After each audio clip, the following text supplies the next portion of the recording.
جو لوگ یہ سمجھتے ہیں کہ اسرائیل کی پروڈکٹ کا بائیکاٹ کرنے سے کیا ہوگا، تو ان کو بتاتا چلوں کہ یہ حکمت عملی کسی عام انسان کی نہیں، خود رسول اکرم صلی اللہ علیہ وسلم کی حکمت عملی ہے۔ جب مرینی سے دور مدینہ منورہ سے باہر یہودیوں نے خود کو خیبر کے قلعوں کے اندر محصور کر لیا تھا، اور خیبر کے قلعے بہت مضبوط فصیلوں پر مشتمل تھے۔ اس کے آس پاس کی دیواریں اور فصیلیں اس قدر مضبوط تھی، اور اس علاقے کی ساخت ایسی تھی کہ بقیہ زمین نیچے تھی اور خیبر کے قلعے اونچائی پر واقع تھے۔ ان کی سازشوں سے تنگ آ کر جب نبی اکرم صلی اللہ علیہ وسلم نے اپنے لشکر سمیت ان پر یلغار کی، تو مشکل تب پیش آئی کہ جب یہ اگر نیچے سے تیر بھی برساتے تو تیر لوٹ کر واپس آ جاتے، پتھر بھی پھینکتے تو پتھر واپس آ جاتے۔ کئی روز تک محاصرہ جاری رہا، لیکن یہودیوں نے تمام ضرورت کا سامان لے کر اندر قلعوں میں رکھا تھا اور خود کو محصور کر لیا تھا۔ اب باہر سے حملہ کرنا بے سود تھا۔ کئی روز تک حملے کیے گئے، لیکن سب کے سب بے سود ٹھہرے۔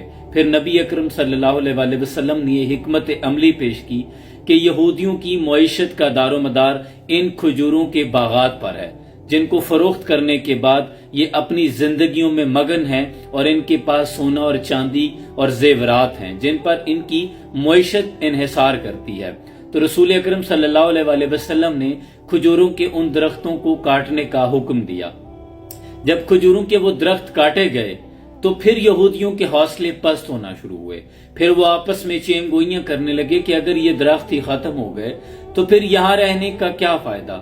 پھر اس پر بہت سے یہودیوں نے سرنڈر بھی کر دیا اور بہت سے مارے گئے۔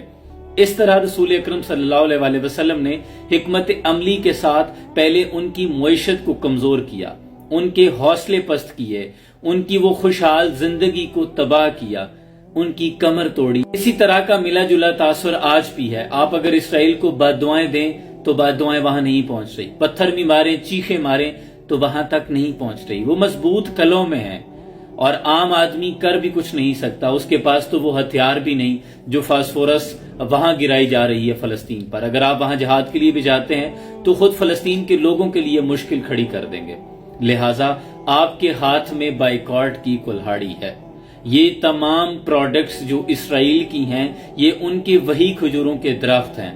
اگر آپ ان کو کاٹنا شروع کر دیں تو یقیناً اس کے اثرات ضرور پہنچیں گے۔ اس لیے ہر مسلمان کو چاہیے کہ ان تمام مصنوعات کا بائیکاٹ کرے جن کا ڈائریکٹ انڈائریکٹ تعلق اسرائیل سے ہے، اور کوشش کریں کہ یہ ساری پروڈکٹس آپ کے گھر میں نہ آئیں۔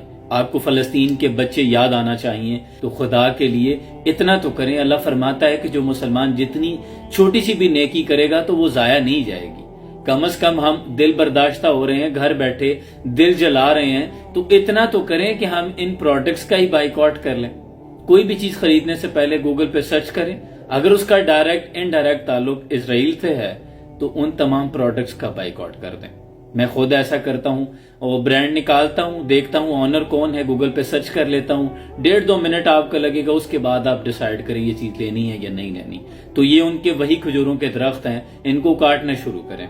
اللہ کریم ہماری ان نیکیوں کو بھی ضائع نہیں کرے گا۔ باقی فلسطین کی مدد کرنے کے لیے اللہ امت مسلمہ کی جو قیادت ہے، 57 اسلامی ممالک کے پاس جو افواج کے لشکر اور ہتھیار ہیں، اللہ ان کو غیرت ایمانی عطا کرے کہ وہ مقابلہ کر سکیں۔ عام انسان اس میں کچھ نہیں کر سکتا، سوائے وہ صرف بولنے کے اور دل میں برا سمجھنے کے، اور یہ ایمان کے نیچے والے درجے ہیں۔ سلام پہنچے۔